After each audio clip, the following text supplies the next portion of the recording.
LG साहब, हमारे दिल्ली के हेल्थ मिनिस्टर, सभी हमारे भारत सरकार के अधिकारीगण, दिल्ली सरकार के और दिल्ली म्यूनिसिपल कॉरपोरेशन एनडीएमसी के सभी अधिकारी, सभी डॉक्टर्स, भारत सरकार के और दिल्ली सरकार के डीजीएचएस, सबसे पहले तो आप सबका मैं धन्यवाद करना चाहता हूं कि बहुत शॉर्ट नोटिस पे आप सब लोग, मैं जानता हूं कि कोविड-19 का हम सब के वर्किंग में बहुत प्रेशर है और उसका दिन रात उसके अंदर हम लोग जुटे हुए हैं, लेकिन इस सब के बावजूद भी ये बहुत इम्पोर्टेंट है, इसलिए ये उस कोविड-19 के प्रेशर में हम कहीं भूल ना जाएं या इसके ऊपर अटेंशन हमारी कम ना हो जाए, क्योंकि हम सब जानते हैं कि दिल्ली में खासकर डेंगू और चिकनगुनिया तो ये एंडेमिक डिजीज़ हैं और विशेषकर जो दिल्ली में कई सारी एजेंसीज इसको इम्प्लीमेंट करती हैं, जहाँ एक तरफ दिल्ली सरकार है, दिल्ली सरकार के अस्पताल हैं,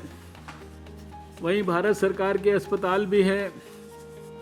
एनडीएमसी अपनी जगह पर है, म्यूनिसिपल कॉरपोरेशन अपनी जगह पर है, प्राइवेट हॉस्पिटल्स हैं। इसलिए इन सब के बीच में बहुत सारा कोऑर्डिनेटेड एफर्ट हमको आवश्यक है। पिछले सालों को हम डाटा देख रहे थे तो 2015 में शायद सबसे ज़्यादा डेंगू के केसेस 15,867 दिल्ली में हुए थे और लगभग 60 डेथ्स भी हुई थी। 2016 में फिर 12,279 चिकनगुनिया के केसेस हुए और 2019 में 713 मलेरिया के केसेस भी हुए। इस साल सारे देश में लगभग 9,000 केसेस जो है ये डेंगू के अभी अप्रैल तक हो गए हैं, जो पिछले साल के मुकाबले इस पीरियड के अंदर होने वाले केसेस में लगभग दुगने से ज़्यादा हैं। ये अपने आप में महत्वपूर्ण है और इसी प्रकार से चिकनगुनिया और मलेरिया के केसेस भी कई सारे स्टेट्स में पिछले साल के इस पीरियड के मुकाबले ज़्यादा हो रहे हैं। ये कोविड का समय हमारे लिए एक कठिन समय है, जिसमें सारे देश के सभी स्वास्थ्य विभाग के लोग जूझ रहे हैं और पहले भी हमने ये मीटिंग करके ये बार बार इस बात का संज्ञान सबको दिलाया है, दिल्ली में भी और देश में भी, कि जितनी भी नॉन कोविड बीमारियां हैं इनकी प्रायोरिटी जो है वो कम नहीं होनी चाहिए। और होम मिनिस्ट्री ने भी जो हेल्थ सर्विसेज हैं नॉन कोविड से जुड़ी हुई, इनको एसेंशियल सर्विसेज के तहत उनको नोटिफाई भी किया है और इनको किसी भी कीमत पर इनकी डिलीवरी में कोई कॉम्प्रोमाइज़ ना हो, ये हम लोगों के लिए बहुत इम्पोर्टेंट है। ये वेक्टर बॉर्न डिजीज़ को हर एरिया में प्रिवेंशन की दृष्टि से, पैसिव सर्वेलेंस की दृष्टि से, अर्ली डिटेक्शन की दृष्टि से और इनकी कंप्लीट ट्रीटमेंट की दृष्टि से इनके महत्व को हम सब अच्छी तरीके से जानते हैं। अभी हमारे अस्पतालों में हमारी लेबॉर्ट्रीज़ के ऊपर भी बहुत ज़्यादा लोड है, अस्पतालों के ऊपर भी बहुत ज़्यादा लोड है और इसके कारण इनके ऊपर से ध्यान जो है थोड़ा सा ओझल होने की भी संभावना रह सकती है। सारे देश में जोन्स को, यानी सारे देश को, सारे शहरों को, सबको रेड, ऑरेंज और ग्रीन जोन्स में भी डिवाइड किया गया है और उस नाते भी थोड़ा सा ट्रीटमेंट की दृष्टि से या जो फील्ड में एफर्ट्स करने हैं, थोड़ा सा अभी जैसे एक स्लाइड प्रेजेंटेशन में भी आपको ये चीज़ से वाकिफ़ किया जाएगा कि थोड़ी सी डिफरेंशियल स्ट्रैटेजी हो सकती है। घर में लोग अभी लॉकडाउन के कारण घर में हैं, पानी को भी बहुत स्टोर कर रहे हैं और उसके कारण हम सब जो दिल्ली में तो खासकर 20 साल से ज़्यादा समय से 25 साल से हम लोग डेंगू को बहुत नज़दीक से समझ रहे हैं और हम जानते हैं कि डेंगू तो खासकर जो है वो साफ़ सुथरे पानी में जो घर में रहता है उसमें होता है। अगर वो ठीक से उसकी क्लीनिंग नहीं है, ठीक से उसको कवर नहीं किया गया है, छोटे से फ्लावर वेस्ट से लेकर और पुराने कूलर में पड़े हुए पानी तक,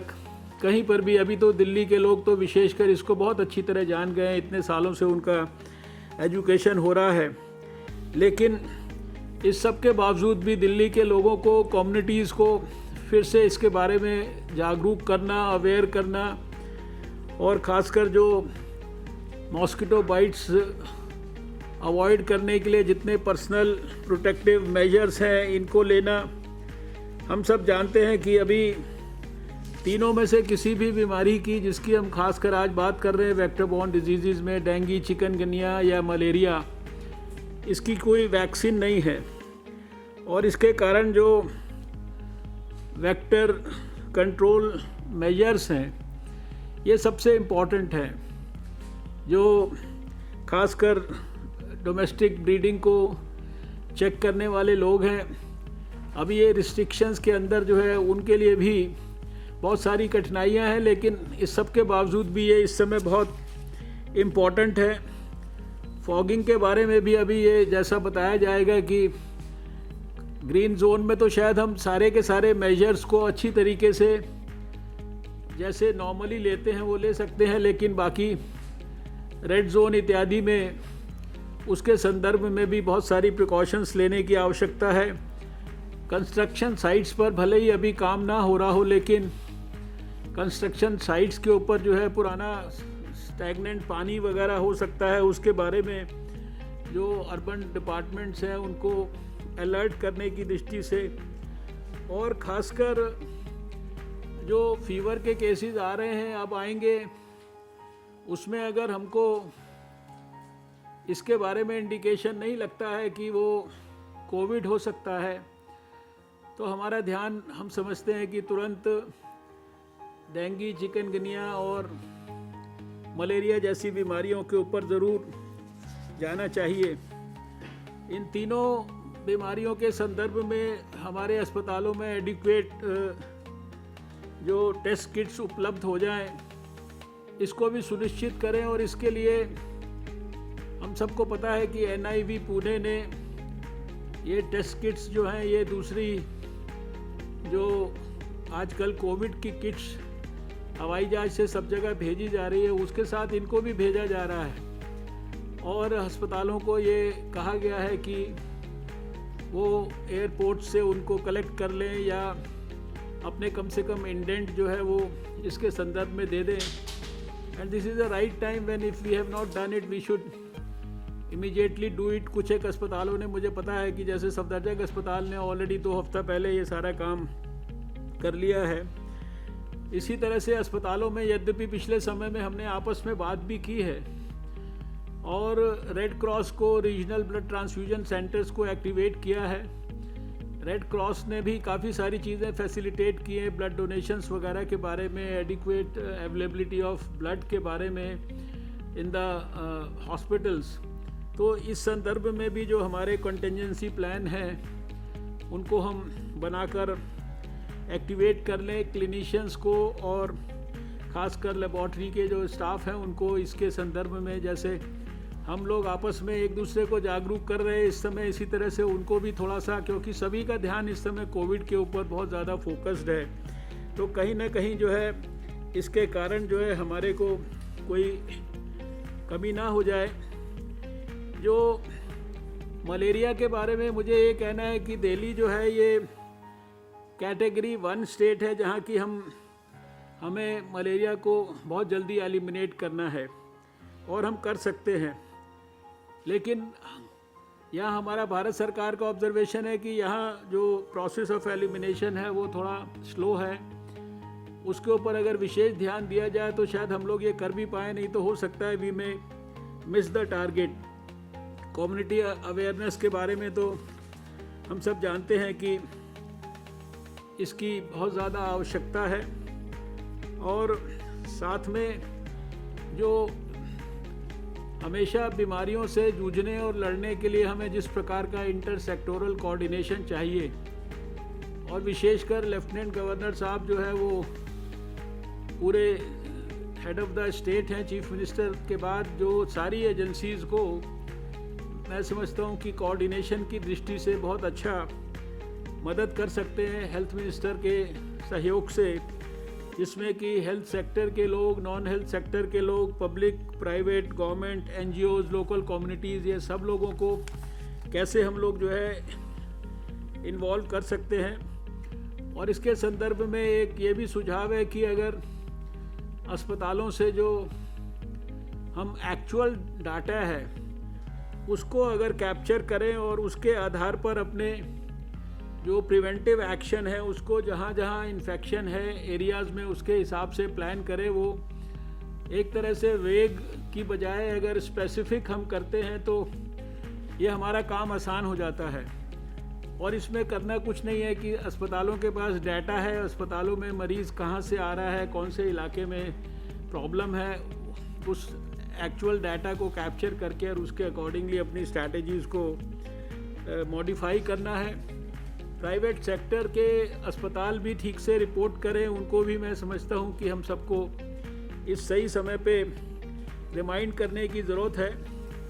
और विशेषकर जिस प्रकार से कोविड में भी उस दिन हमने जब फॉलोअप किया था तो हमने देखा था कि लगभग 4 और 5% के बीच में दिल्ली में हमारे हेल्थ वर्कर जो है वो they got affected by Covid. तो इसमें भी हम कितना अच्छी तरीके से अपने हेल्थ स्टाफ का प्रोटेक्शन कर सकते हैं, इसके संदर्भ में भी जो है हमें ध्यान देने की आवश्यकता है। और जहाँ जहाँ रेलेवेंट साइट्स हैं स्टैग्नेशन वगैरह के, या जहाँ लार्वा वगैरह है वहाँ पे लार्वी साइट्स का इस्तेमाल वगैरह हो, ये कोई ऐसी बात नहीं है जो कि नई है आप में से किसी के लिए भी। और जो लोग मेरे साथ में यहाँ बैठे हैं निर्माण भवन में, और जो लोग दिल्ली में बैठे हैं विभिन्न स्थानों पर, कुछ लोग एलजी साहब के साथ बैठे हैं, कुछ लोग दिल्ली सचिवालय में बैठे हैं, कुछ लोग हो सकता है कि अपने कॉरपोरेशन के या डीसी के दफ्तरों में बैठे होंगे। कम से कम 25-30 साल से तो मैं नज़दीक से ही देख रहा हूँ। जब मैं दिल्ली में 93 ऑनवर्ड स्वास्थ्य मंत्री था, आप में से सबको सब कुछ अच्छी तरीके से पता है। और आप भी शायद सोचते होंगे कि ये क्यों हम मीटिंग कर रहे हैं। मीटिंग का सिर्फ करने का उद्देश्य यही है कि कोविड के इमरजेंसी के रहते और कोविड में पूरी तरह इन्वॉल्व हुए हुए हमारा ध्यान इसके ऊपर से कहीं ना कहीं हम चूक ना जाएं और हमारे ध्यान के अंदर कोई कमी ना रहे, इसलिए केवल आपका ध्यानाकर्षण करने के लिए हमने ये मीटिंग बुलाई है। और जो हमारे बेसिक बातें हैं, बेसिक हमारे डाटाज हैं, बेसिक स्ट्रैटेजी के अंग हैं, और कहाँ कहाँ हमें कैसे कोऑर्डिनेशन करना है उसको हम लोग लिस्ट आउट करने की कोशिश कर रहे हैं। तो अभी हम हमारे अधिकारी एक प्रेजेंटेशन आपके सामने करेंगे, वो एक ब्रॉड आइडिया आपको देगा, और उसके बाद फिर हम लोग दिल्ली सरकार की तरफ से भी आपसे भी बातचीत करेंगे, आपस में एक दूसरे से भी बातचीत करेंगे, अपने एक्सपीरियंस को शेयर करेंगे। और कोई और भी बात अगर हेल्थ रिलेटेड इस समय हमें करने की ज़रूरत होगी, और ख़ासकर मान लीजिए कोई कोविड के संदर्भ में भी कोई विशेष बात होगी, तो वो भी क्योंकि आज हम लोगों को मिलने का सौभाग्य मिला, वो सब हम लोग कर सकते हैं। तो आपका सबका once again thank you so much. देखिए, आज हमने जो वेक्टर बॉर्न डिजीज़ हैं, जैसे डेंगू है, चिकनगुनिया है, मलेरिया है, ये 3 विशेष रूप से बीमारियां हैं जो अभी जो मई जून के बाद विशेषकर बरसात का मौसम शुरू होता है, और इस समय इनके केसेस आने शुरू हो जाते हैं। और फिर जैसे जैसे समय आगे बढ़ते हैं, इन बीमारियों के संदर्भ में अपने सहयोगी मंत्री चौबे जी के साथ और अधिकारियों के साथ दिल्ली सरकार में लेफ्टिनेंट गवर्नर, वहाँ के स्वास्थ्य मंत्री और वहाँ के सभी दिल्ली सरकार के अधिकारी, दिल्ली की तीनों म्यूनिसिपल कॉरपोरेशन के अधिकारी, एनडीएमसी के अधिकारी, इन सब के साथ हमने बातचीत की है। और जो ये तीनों बीमारियां हैं, डेंगू, चिकनगुनिया और मलेरिया, इनके संदर्भ में जो तैयारियां हैं उनकी समीक्षा की है। इस मीटिंग को इस समय करने की विशेष रूप से ज़रूरत इसलिए भी थी कि सारे हेल्थ सिस्टम का ध्यान जो है वो कोविड के अंदर लगा हुआ है और कोरोना वायरस के कंट्रोल में पूरी तरह से बिजी रहते इन महत्वपूर्ण विषयों पर ध्यान कहीं बट ना जाए, उनसे ध्यान ओझल ना हो जाए, इसलिए अस्पतालों में जो डेंगू के लिए, चिकनगुनिया के लिए टेस्टिंग किट्स की व्यवस्था करनी है, डॉक्टरों को सेंसिटाइज करना है, उसकी रिपोर्टिंग करनी है, उसके जो ब्रीडिंग साइट्स हैं, चाहे वो घर में हो या घर के बाहर हों, उनके ऊपर लार्विसाइडल ऑपरेशंस करने हैं, या जो अलग अलग जो दिल्ली में रेड, ऑरेंज और ग्रीन जोन्स हैं, उनमें क्या क्या स्ट्रैटेजी के तहत इन बीमारियों को काबू करना है, कैसे सरकार की और गैर सरकारी सारी एजेंसीज़ के बीच में कोऑर्डिनेशन करके रखना है, कैसे लोगों को RWS के माध्यम से इस परिस्थिति में भी इसके बारे में एजुकेट करना है, सेंसिटाइज करना है और ये कोशिश करनी है कि इन बीमारियों को हम ठीक प्रकार से ध्यान में भी ले आएँ, इनके इलाज की भी अस्पताल में ठीक से व्यवस्था हो जाए, इनके लिए अगर ब्लड वगैरह की ज़रूरत है उस परिस्थिति के लिए भी हम अपने आप को पूरी तरीके से तैयार रखें और इनकी ठीक तरीके से रिपोर्टिंग भी सिस्टम के अंदर हो, क्योंकि दिल्ली में पिछले साल भी 5000 से ज़्यादा डेंगू के केसेस हुए हैं और अभी मलेरिया के संदर्भ में ये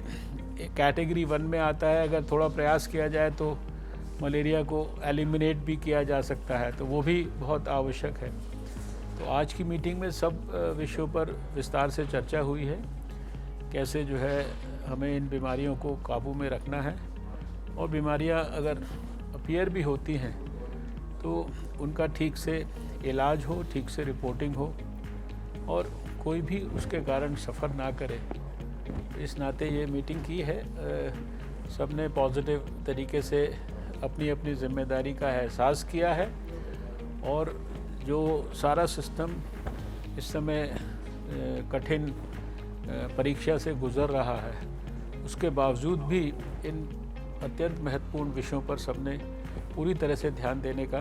हमको आश्वासन दिया है। देखिए, मैंने पहले भी कहा कि जो सोशल डिस्टेंसिंग है, ये आज के समय में जब तक वैक्सीन नहीं मिली है देश को या दुनिया को, तब तक ये सबसे बड़ी सोशल वैक्सीन है। अगर जितना मर्जी बड़ा खतरा हो जाए कोरोना वायरस का, लेकिन अगर मास्क लगाया हुआ है, सोशल डिस्टेंसिंग मेंटेन की हुई है, आपने भी देखिए कितना लंबा ये इसके साथ हैंडल लगाया है कि डिस्टेंस को मेंटेन कर लें हम लोग, तो ये सोशल डिस्टेंसिंग तो सबको फॉलो करना है।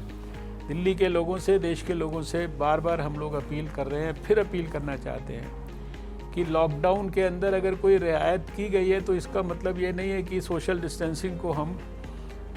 इग्नोर कर दें। सोशल डिस्टेंसिंग और अपने मुंह पर फेस कवर हमने लगाया हुआ है तो हमारी काफ़ी हद तक सुरक्षा हो जाएगी, इसलिए इसको कभी ना भूलें।